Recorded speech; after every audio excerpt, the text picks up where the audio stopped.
বাংলাদেশের জনপ্রিয় চিত্রনাট্যকার তৌসিফ মাহমুদ এবং সাফা কবির তাদের নতুন একটা নাটক এবার ইউটিউব চ্যানেলে আপলোড হয়েছে।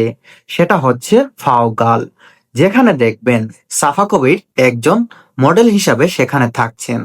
এমনকি তিনি 4 থেকে 5টা বয়ফ্রেন্ডকে নিয়ে সব সময় বিভিন্ন রেস্টুরেন্টে গিয়ে খাওয়া দাওয়া করেন, যেখানে এক এক সময় সকালে একটা বয়ফ্রেন্ড, দুপুরে একটা বয়ফ্রেন্ড, আবার রাতের দিকে একটা বয়ফ্রেন্ডকে নিয়ে এক এক সময় এক এক রেস্টুরেন্টে বিভিন্ন থাই ফুড, সি ফুড এইসব কিছু খেয়ে থাকেন।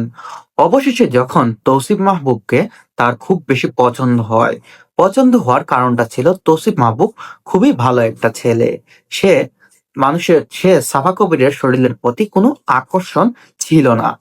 তিনি শুধু সাফা কবিরকে মন থেকে ভালোবাসতেন।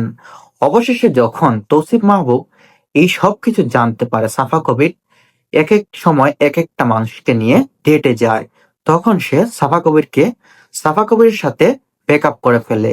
আবার এই থেকে শুরু হয় আবার সাফা কবির তৌসিফ মাহবুবের